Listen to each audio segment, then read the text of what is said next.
오늘 함께 은혜를 나누고자 하는 말씀은 히브리서 12장 1절부터 17절까지 말씀입니다. 본문 말씀이 좀 길기 때문에 한 절씩 교독을 하겠습니다.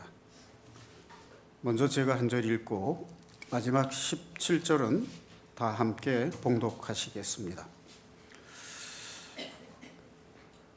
이러므로 우리에게 구름같이 둘러싼 허다한 증인들이 있으니 모든 무거운 것과 얽매이기 쉬운 것을 벗어버리고 인내로써 우리 앞에 당한 경주를 하며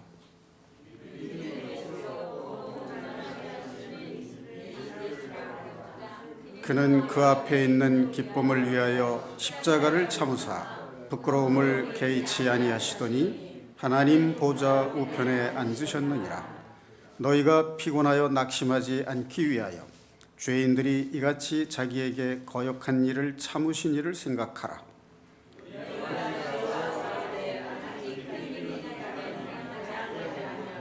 또 아들들에게 권하는 것 같이 너희에게 권면하신 말씀도 잊었도다. 일러스되 내 아들아 주의 징계하심을 경히 여기지 말며 그에게 꾸지람을 받을 때 낙심하지 말라.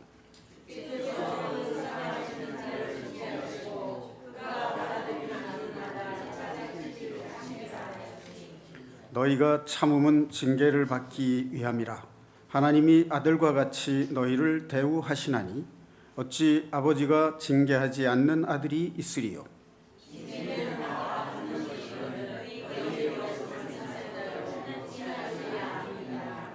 또 우리 육신의 아버지가 우리를 징계하여도 공경하였거든 하물며 모든 영의 아버지께 더욱 복종하며 살려 하지 않겠느냐.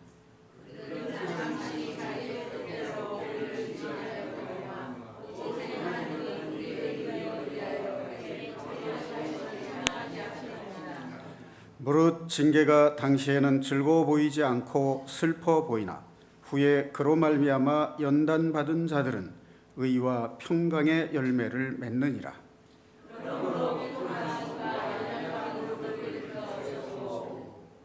너희 발을 위하여 곧은 길을 만들어 저는 다리로 하여금 어그러지지 않고 고침을 받게 하라.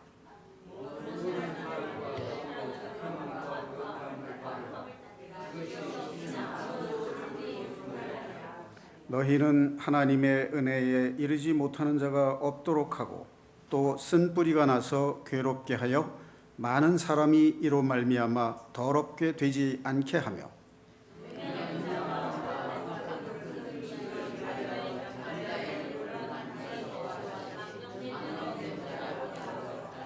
다 함께 너희가 아는 바와 같이 그가 그 후에 축복을 이어받으려고 눈물을 흘리며 구하되 버린 바가 되어 회개할 기회를 얻지 못하였느니라. 아멘. 오늘 말씀의 제목은 징계 후의 회복, 그 순종케 하심이라는 제목으로 삼았습니다. 히브리서 11장이 믿음장이죠. 그래서 이제 믿음의 속성이 보이지 않는 것, 그러니까 바라는 것들의 실상이요 보이지 않는 것들의 증거다, 이렇게 말씀을 하고 있습니다.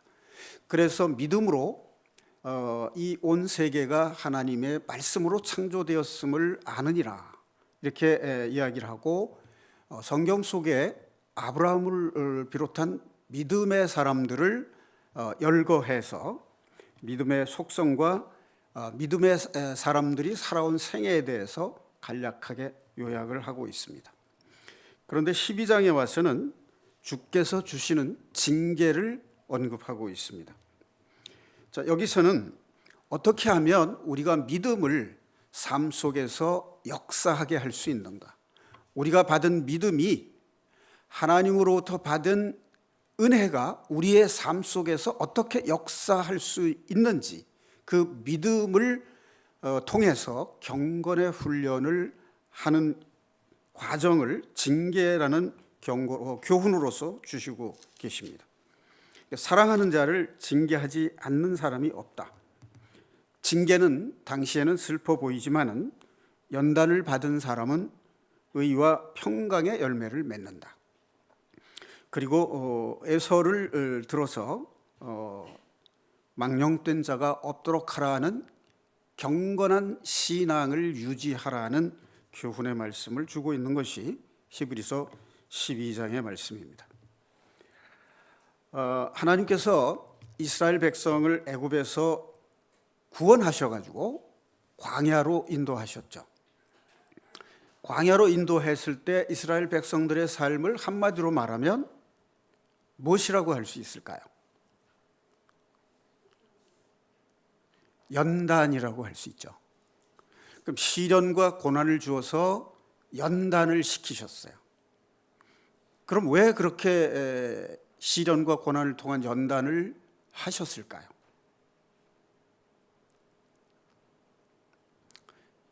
출애굽기 19장 5절 6절에 보면 하나님께서 이스라엘 백성을 거룩한 백성으로 삼고 제사장 나라가 되게 하기 위해서라고 말씀을 하고 있습니다. 구원하신 이스라엘 백성을 하나님의 백성으로 삼기 위해서 연단을 하셨다 하는 것입니다. 이해가시죠? 여러분이 자녀를 낳으면 그 자녀가 잘 자랄 수 있도록 훈계를 하고 교육을 하지 않겠습니까? 그런데 자녀가 말을 잘 듣지 않으면 채찍으로 때려서 징계를 합니다. 자, 그렇다면 하나님께서 믿고 구원받은 그리스도인들을 징계하시는 이유가 무엇일까 하는 거죠. 하나님의 백성으로 삼는다 하는 그 말의 의미가 무엇일까 하는 거죠. 자, 첫째는 징계하는 것의 첫 번째 의미는 잃어버린 하나님을 찾게 하는 능력입니다. 징계를 하지 않으면 하나님을 찾지 않고 세상이 주는 삶을 살게 된다는 거죠. 야단을 맞으면 내가 나 혼자의 힘으로는 살 수가 없구나 하는 것을 깨닫게 돼요. 그래서 하나님께 다시 돌아오게 됩니다. 우리가 이 세상 살다 보면 어려운 일을 많이 겪게 됩니다. 자, 지금 우리나라에도 여러 가지 이제 정치적, 경제적으로 어려운 문제들이 많이 있지 않습니까? 이런 문제들을 우리가 그 자체에만 주목하게 되면 왜 그런 상황에 빠지게 됐는지를 알 수가 없어요. 도대체 어디서부터 뭐가 잘못됐는지 알 수가 없습니다. 그런데 하나님의 말씀을 통해서 또는 우리나라 사람들이 모두 시련과 고난을 겪다 보면 이 어려움이 어디에서부터 왔을까 하는 것을 깨닫게 된다 그 말이죠. 여러분은 지금까지 우리나라가 역사적으로 어려운 고통을 많이 겪은 후에, 징계를 받은 후에 다른 어떤 민족보다도 더 하나님의 은혜를 받은 것을 아실 겁니다. 짧은 역사를 통해서 우리나라 경제가 부흥하고 민주주의가 발달한 나라, 역사적 유례가 없습니다. 자, 그렇게 된 것은 이 나라가 자유민주주의 제도를 선택하고 하나님의 말씀을 믿는 기독교 국가로 시작했기 때문에 그런 겁니다. 그 결과 1,000만 명이 넘는 그리스도인을 가지고 있는 나라가 됐고, 또 미국 다음으로 많은 선교사들을 파송을 해서 하나님의 복음을 전하는 나라로 크게 성장을 했습니다. 그 원인이 어디에 있느냐 하는 거죠. 징계를 받았고 그 징계를 받은 민족을 하나님께서 긍휼히 여기시고 회복시키셨기 때문이에요. 그리고 하나님의 말씀에 순종하는 믿음을 주셨기 때문입니다. 자, 두 번째는 자신의 무능력함과 자신이 죄인임을 깨닫게 하는 힘이 있습니다. 징계 속에. 그러니까 하나님이 주시는 징계는 첫 번째, 하나님을 떠나서 세상에 묻혀 살면서 하나님을 잊고 살다가 하나님께 돌아오게 하는 능력이 있다는 것이고, 두 번째는 자신이 스스로는 살아갈 수 없는 무능력한 존재요, 죄인임을 깨닫게 하는 힘이 바로 하나님이 주시는 징계 속에 있다는 것입니다. 자, 그러니까 징계는 경건한 삶, 믿음의 삶을 유지시키는 하나님의 능력이다 하는 것을 말씀하는 것입니다. 자, 세 번째, 징계는 예수님의 십자가의 죽음과 부활만이 우리의 삶이 되고 우리의 구원이 되실 수 있다는 것을 깨닫게 하는 능력이에요. 우리가 징계를 받지 않으면 예수님이 우리의 구세주라는 것을 깨닫기 어렵다는 겁니다. 네 번째로는 징계를 받으면 사탄이 존재한다는 것을 알 수 있어요. 사탄이 우리로 하여금 올바른 신앙생활을 할 수 없도록 방해하고 있다는 사실을 비로소 깨닫게 된다는 거죠. 다섯 번째로는 성령께서 우리를 인도하신다는 것을 깨닫게 하는 능력이 바로 징계라고 하는 그 속에 있습니다. 다시 한번 요약을 하면, 첫 번째는 잃어버린 하나님을 찾아오는 능력, 두 번째는 스스로가 죄인임을 발견하는 능력, 세 번째는 예수님의 십자가의 죽으심과 부활만이 인간을 구원하는 하나님의 은혜라고 하는 것을 깨닫게 되고, 네 번째는 사탄이 우리로 하여금 하나님을 믿지 못하게 우리의 삶을 왜곡되게 하는 것이라는 것을 알 수 있고, 다섯 번째로는 성령이 우리의 삶을 인도하신다는 것을 비로소 알 수 있게 하십니다. 자, 인생살이에서 실패 경험은 다 하나님이 우리를 부르시기 위해서 채찍질을 하는 것이다, 이렇게 생각할 수가 있습니다. 채찍을 들면 비로소 정신을 차리게 됩니다. 자, 성경에 보면 하나님이 장차 크게 쓰시고자 하는 사람은 먼저 연단을 하셨어요. 연단을 하신 후에 크게 사용을 하셨습니다. 그 대표적인 예로 들 수 있는 사람이 요셉과 다윗이죠.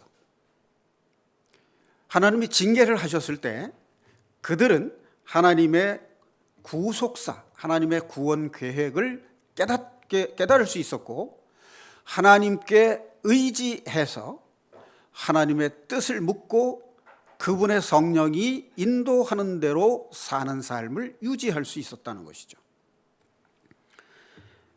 자, 우리가 직장 생활을 할 때 대인관계에서 어려움을 겪습니다. 아마 직장 생활에서 일하는 자체가 어려운 것보다도 대인관계에서 오는 어려움이 훨씬 더 클 겁니다. 거기에서 오는 스트레스, 그것을 어떻게 잘 조정하고 견디는가 하는 것이 직장 생활의 관건이라고 해도 과언이 아닙니다. 또 우리가 사업을 할 때에도, 개인 사업을 할 때에도 마찬가지입니다. 그 사업을 하는 일은 정말 사람들을 통해서 이루어지는 일이기 때문에 그 역시 대인관계에서 오는 어려움이 이만저만한 것이 아닙니다. 그 대인관계에서 오는 갈등과 스트레스를 말씀으로 어떻게 적용을 해서 이겨나가느냐 하는 것이 신앙생활의 훈련이고 연단입니다. 다시 말하면 직장 생활이나 사업이라고 하는 것은 하나님이 구원하신 그의 백성을 연단하는 장이다, 이렇게 볼 수가 있습니다. 그리고 또 교회 안에서의 문제, 교회 안에서도 형제들 사이에, 자매들 사이에 대인관계에서 오는 문제가 세상에서나 별 다름없이 있습니다. 또 가정에서도 부부간에도 문제가 있을 수 있고, 부모와 자녀 간에도 생각이 다르고, 부모가 생각하는 자녀와 자녀가 보는 부모 사이에 갭이 있기 때문에 거기에서 오는 견해 차이로 서로가 어려움을 겪는 것을 우리는 모두 경험을 하고 있습니다. 이 모든 것이 하나님이 우리를 훈련하는 장이라고 볼 수가 있습니다. 광야 생활, 이스라엘 백성들이 광야에서 그 생활을 한 그것이 바로 현대 교회의 생활과 같습니다. 우리들의 교회 생활이라는 것은 광야 생활이라고 말을 할 수 있습니다. 다른 말로 표현하면 하나님이 우리를 연단을 통해서 하나님의 거룩한 백성으로 삼기 위한 훈련의 장이다, 이렇게 볼 수가 있습니다.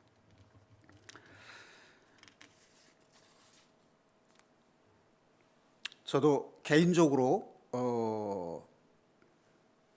직장 생활을 시작한 지 2년 만에 뜻하지 않은 정말로 뜻밖의 사건이 일어나서 만성 간염을 얻게 됐고, 그것이 3년이 지속되면서 간경화가 왔어요. 그래서 6개월밖에 살지 못하겠다라고 하는 사형 선고나 다름없는 그런 진단을 받고 고향에 가서 요양을 하고 있었을 때였습니다. 어느 날 내가 어떻게 하면 이 죽음의 두려움에서 살아날 수 있을까 하는 생각을 하다가 내 마음속에 들은 생각이 뭐였냐면, 길가에 피는 꽃도 해가 바뀌면 다시 피는데 하나님께서 저 풀꽃들보다 사람을 더 사랑하시지 않겠는가. 그래서 가만히 생각해 보니까 내 생명을, 내 질병을 내 스스로는 고칠 수 없을 뿐만 아니라 의사들도 죽음에 이르는 병은 고칠 수가 없더라고요. 부모님들도 그 생명을 대신할 수 없는 거고, 그래서 생명의 근원이 하나님이시라는 것을 알게 됐어요. 그래서 하나님께 돌아오게 된 겁니다. 그러니까 그때는 몰랐는데 지금 생각하면 내가 몸에 병이 든 것이 죽을 병이 아니라 하나님께서 나를 돌아오게 하시기 위해서 채찍을 들었던 것이라는 것을 알게 됐어요. 자, 그래서 이제 제가 금식 기도를 하고 몸에 병이 낫는 것을 느끼고 회복을 통해서 이제 다시 복직을 이제 하고 신앙생활을 하게 됐는데, 그때의 심정은 오직 예수 그리스도만을 믿는 그 믿음으로 살겠다라고 다짐을 했어요. 그런데 건강이 회복이 되고 직장 생활을 하다 보니까 또 역시 인간적인 꿈과 희망이 생긴 거예요. 좋은 아내감도 만나야 되고, 또 내가 넉넉하게 살 만큼 돈도 벌어야 되겠고, 그러다 보니까 열심히 일을 해야 되고 또 공부도 열심히 해야 되고, 그러다 보니까 점점 믿음에서 멀어지고 성경 말씀을 보는 데서 게을러지고 멀어지는 그런 것을 경험을 하게 됐습니다. 그런데 그런 일이 있을 때 제가 어떻게 하면 이 신앙을 회복할 수 있을까 하는 고민을 하지 못했어요. 세상적인 성공과 행복을 꿈꾸는 삶에 올인을 했던 겁니다. 그런데 뜻하지 않은 사건이 우리나라에 닥쳐왔어요. IMF라는 그 경제적 쇼크가 왔었죠. 이 IMF로 인해서 수많은 사람들이 경제적인 어려움을 겪었죠. 그래서 가정이 파탄이 나는 그런 가정들도 많이 생겨났고, 또 역으로 그런 어려움을 겪게 되자 오히려 온 가족들이 서로 힘을 합해서 이 어려움을 헤쳐나가야 되겠다라고 해서 가정이 오히려 화목해지는 집들도 생겨났습니다. 또 그런가 하면 이 IMF 쇼크라고 하는 어려운 상황에서도 오히려 돈을 번 사람들도 있어요. 그렇지만 전체적으로 우리나라는 경제적으로 어려운 상황에 빠졌습니다. 그때 온 국민들이 하나로 힘을 모아서 이 경제적 난국을 타개해 나가고자 하는 그러한 일들이 생겨났습니다. 그런데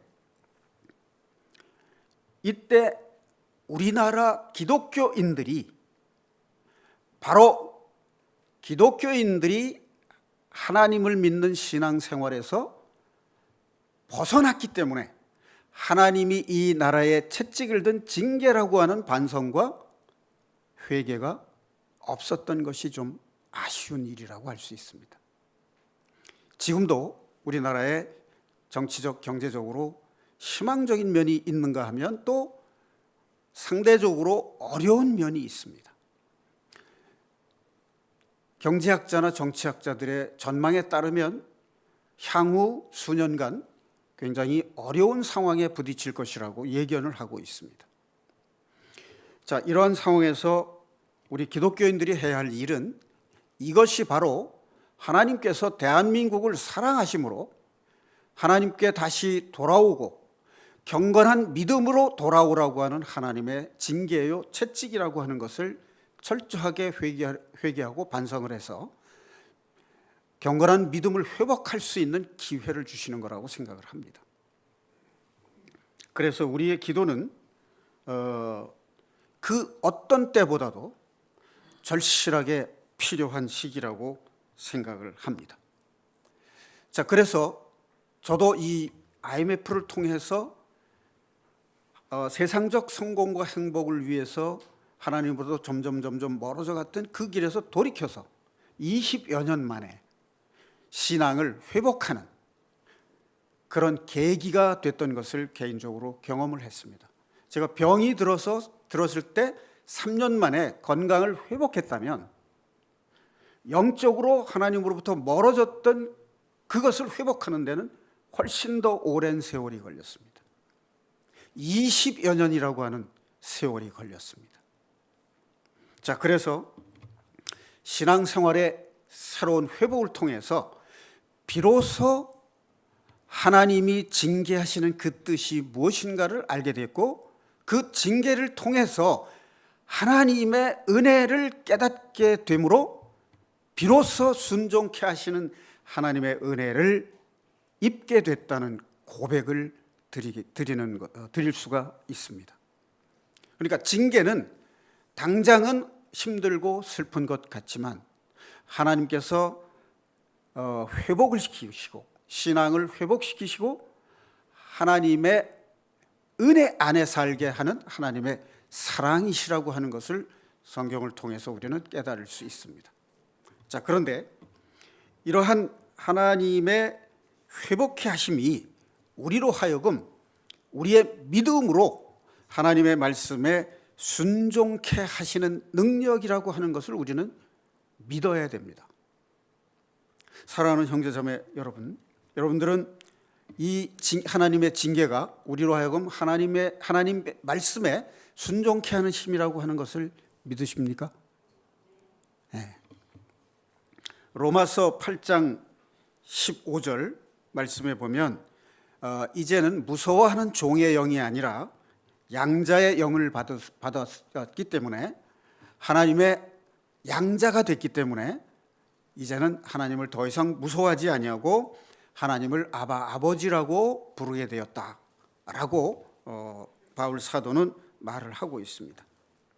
마치 무엇과 같으냐면 종은 감히 주인에게 무엇을 해달라고 요구할 수가 없습니다. 다시 말하면 구원받은 이후에 하나님의 아들이심을 믿는 믿음이 없으면 하나님을 두려워하는 종의 영을 가지게 된다는 거예요. 그러면 하나님께 무엇을 구하는 기도가 막힌다는 겁니다. 그런데 하나님의 징계가 우리를 사랑하시는 하나님의 뜻이라는 걸 알게 되면 하나님을 아버지라고 부를 수 있다는 얘기입니다. 마치 어린아이가 아빠 엄마한테 야단을 맞아도 잠시 후면 아빠 엄마하고 달려오는 것과 같은 거죠. 자, 하나님께서 우리를 징계하시는 뜻은 자기를 내려놓으라는 뜻이에요. 자기를 내려놓고 하나님을 주권자로 인정하라는 뜻이에요. 옛 자아가 죽고 이제는 예수로 살라는 하나님의 음성입니다. 제가 예화를 하나 들어보겠습니다. 어느 날 빵가게에서 어떤 한 신사가 아침에 식사를 하고 나오지 못해서 빵을 사려고 하는데 사람들이 줄을 섰어요. 아마 빵이 꽤 맛있게 구운 집인가 봐요. 그런데 앞에 섰던 아주 허름한 옷차림의 여인이 이제 그 빵을 사기 위해서 동전을 이렇게 세는 것을 보고 그 계산대 직원이 아주머니, 오늘은 빵과 커피를 그냥 가져가세요 라고 말을 한 거예요. 그러니까 그 여인이 이제 무슨 소린가 잘 모르고 주저주저 하니까 오늘은 내 생일이기 때문에 제가 사는 겁니다 라고 말을 한 거예요.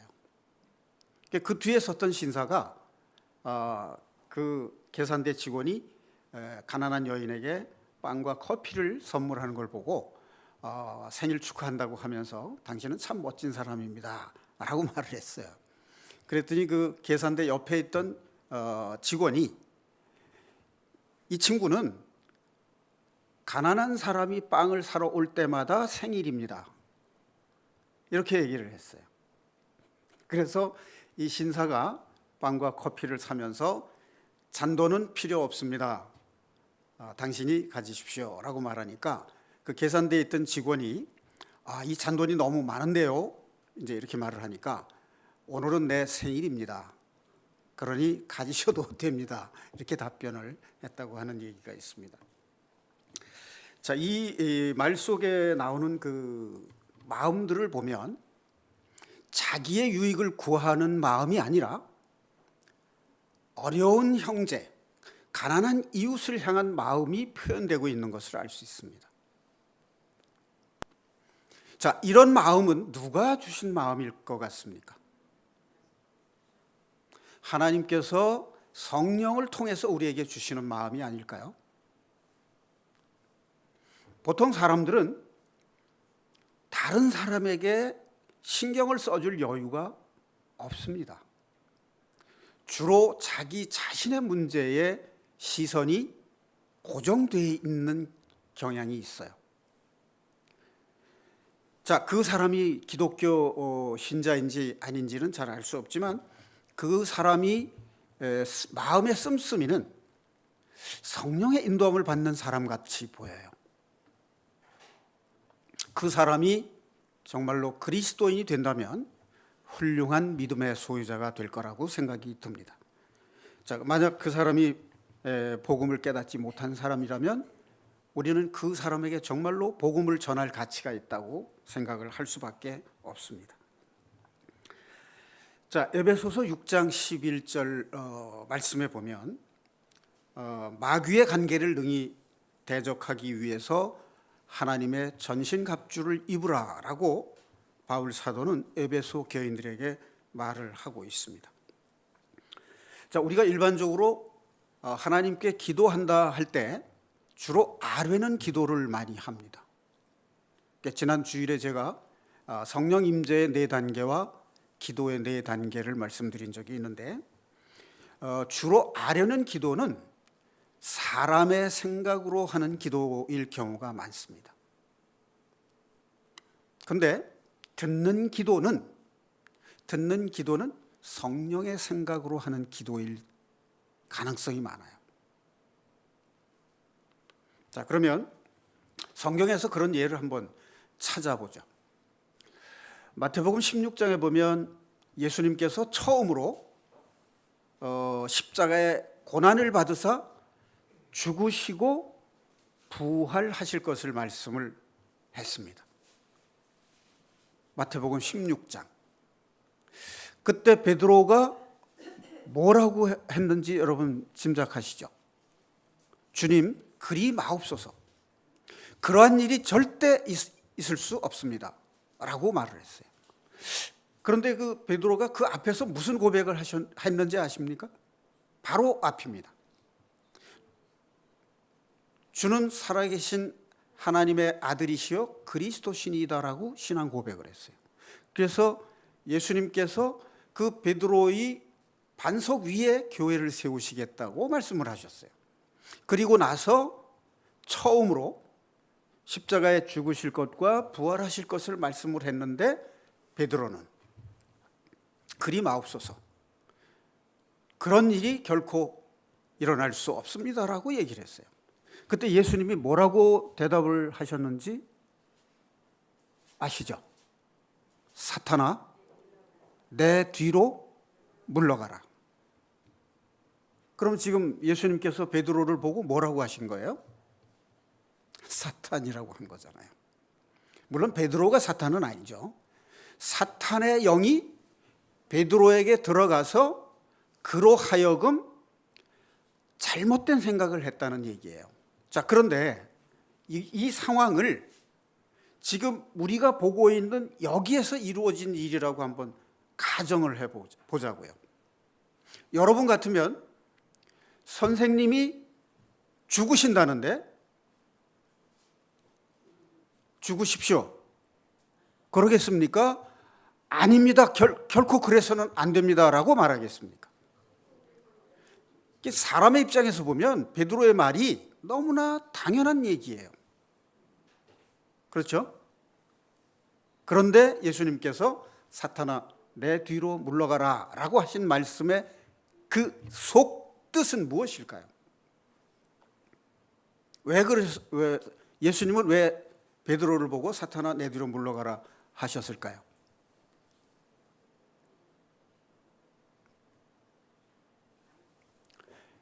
예수님이 이 땅에 육신을 입고 오신 이유가 뭐죠? 때가 참에 갈라디아서 3장, 때가 참에 여인에게서 나고 율법 아래에 났다라고 돼 있어요. 죄인의 모습으로 죄인들 대신 죄값을 치르기 위해서 오셨다라고 돼 있습니다. 갈라디아서. 그러면 내가 하나님의 일을 생각지 아니하고 사람의 일을 생각하느니라 라고 책망을 하셨단 말이에요. 그럼 이게 사람의 생각으로 하는 기도와 성령으로 하는 기도와의 사이의 차이점을 명백하게 드러내는 것입니다.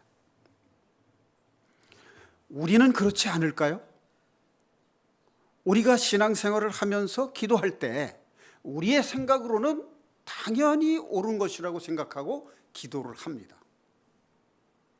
그런데 하나님의 뜻과 다를 수 있다는 거예요. 그러니까 성경에 보면 바울 사도가 뭐라고 얘기를 하느냐면 성령 안에서 기도하라, 성령으로 기도하라, 그렇게 말씀을 하십니다. 자, 그런데 사도행전 4장에 보면 29절 31절 그 사이를 한번 보겠습니다. 자, 거기에는 무슨 얘기가 나오냐면 오순절 성령 강림 이후에 베드로가 11사도와 함께 오순절 설교를 합니다. 그래서 이스라엘의 장로들과 관리들, 대제사장들이 그들을 불러서 다시는 그리스도에 대한 가르침을 전하지 말라고 협박을 합니다. 그리고 놓아줘요. 백성들이 무서워서 놓아줍니다. 그런데 그때 베드로는 어떻게 기도를 하느냐면 이렇게 기도를 해요. 12절에 12절에 보면 무슨 말을 하냐면 베드로가 예수님 외에는 구원받을 만한 이름을 주신 일이 없다라고 증거를 해요. 그래서 29절에 그 협박을 받고 놓아주었을 때 주여 이제도 그들의 위협함을 굽어보시옵고 또 종들로 하여금 담대히 하나님의 말씀을 전하게 하옵소서라고 기도를 해요. 베드로의 태도가 마태복음 16장에서는 사람의 생각으로 말을 했어요. 그런데 사도행전 4장에서는 성령을 받은 이후에 그는 하나님의 말씀을 담대하게 전하게 해달라고 기도를 합니다. 바로 이게 성령으로 하는 기도예요. 자, 그러면 하나만 더 확인해 보겠습니다. 에베소서 6장 한번 찾아보겠습니다. 에베소 6장 한번 찾아보겠습니다. 신약성경 316페이지입니다.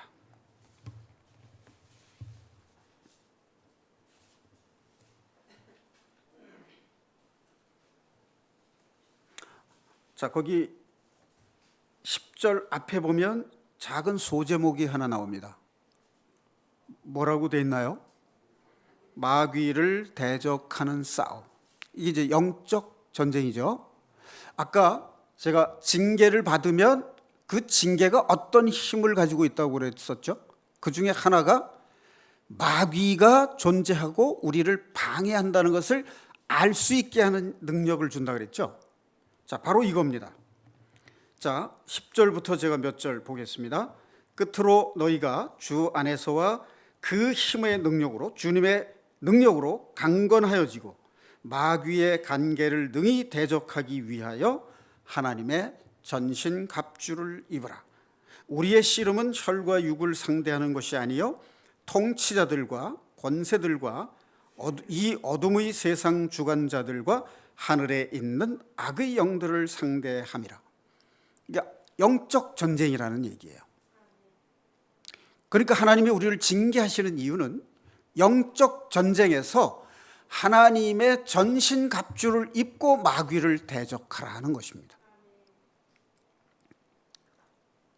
그런즉 너희는 하나님 여호와 하나님을 경외하라. 그리고 마귀를 대적하라. 그리하면 마귀가 피하리라. 이렇게 말씀하고 있습니다. 하나님을 경외하면 마귀를 대적하는 담대함이 생기고 그 담대함으로 마귀를 대하면 마귀는 물러간다는 것입니다. 네, 이 아멘이라는 말의 뜻 잘 아시죠? 그렇게 되어지이다의 뜻이에요. 바로 하나님의 말씀이 우리 안에서 또 내 안에서 그렇게 이루어지기를 바란다는 신앙 고백입니다. 그 믿음대로 되리라라고 하는 것이 예수님의 말씀의 능력입니다. 그래서 여러분은 마음속으로 아멘을 하시든 또 음성으로 아멘을 하시든 그 믿음의 아멘이 우리 마음속에서 이루어지고 그것이 역사하는 능력을 체험하는 신앙생활을 하셔야 됩니다. 네. 자, 거기에 보면 전신갑주에 대한 얘기가 쭉 13절에서부터 17절까지 이어집니다. 자, 그 다음에 18절 보겠습니다. 317페이지 에베소서 6장 18페이지 모든 기도와 간구를 하되 항상 성령 안에서 기도하고 이를 위하여 깨어 구하기를 항상 힘쓰며 여러 성도를 위하여 구하라. 자, 항상 어떻게 기도하라고요? 성령 안에서 기도하고 또 누구를 위해서 구하라고 했습니까? 성도, 여러 성도를 위하여 구하라. 내 자신을 위하여 구하지 말고 여러 성도를 위하여 구하라. 그럼 여러 성도를 위하여 구하라는 말은 교회를 위하여 구하라 하는 말과도 같습니다. 자, 19절과 20절 함께 봉독하시겠습니다. 또 나를 위하여 구할 것은 내게 말씀을 주사 나로 입을 열어 복음의 비밀을 담대히 알리게 하옵소서 할 것이니 이 일을 위하여 내가 쇠사슬에 매인 사신이 된 것은 나로 이 일에 당연히 할 말을 담대히 하게 하려 하심이라. 자, 지금 이 말을 하고 있는 바울 사도가 어디에 있는지 아십니까? 네, 로마 감옥에 있습니다. 그럼 이제 에베소서니까 바울 사도가 로마 감옥에 갇혀 있으면서 에베소 교인들에게 쓴 편지죠. 자, 그러면 여러분들이 에베소 교회 교인들이라면 지금 로마 감옥에 갇혀 있는 바울을 위해서 어떤 기도를 하시겠습니까?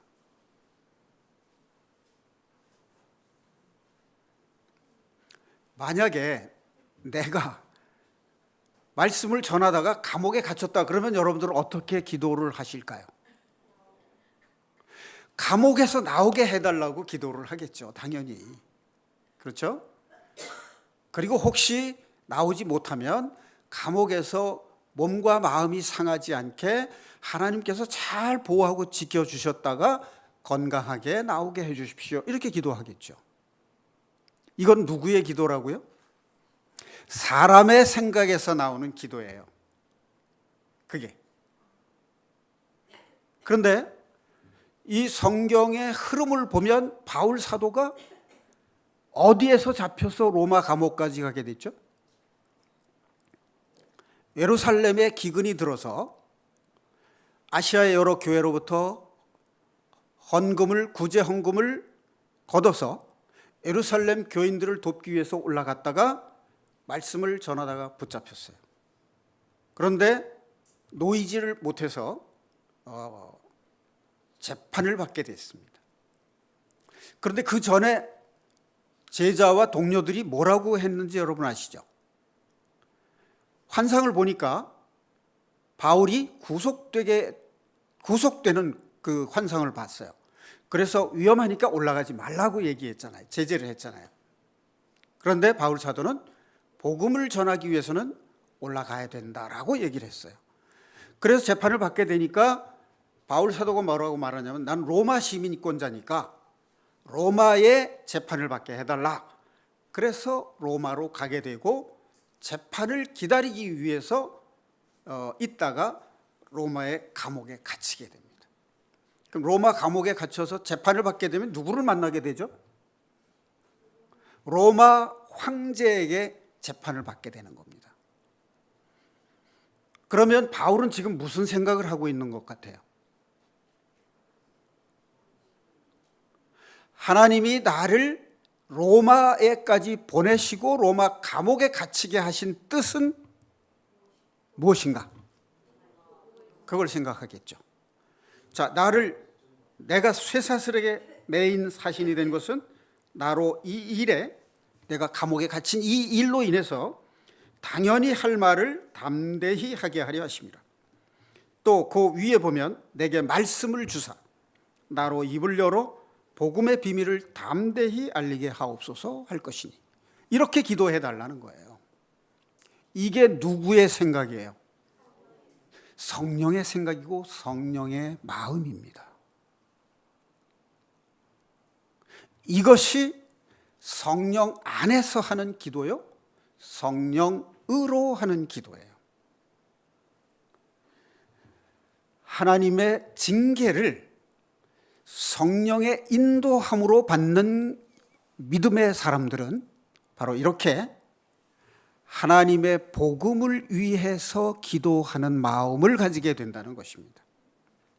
이런 마음을 가지고 기도하는 사람에게는 자신의 잘못으로 인한 징계가 아니라 하나님의 뜻을 세우시기 위해서 인도하신다는 것을 알 수 있습니다.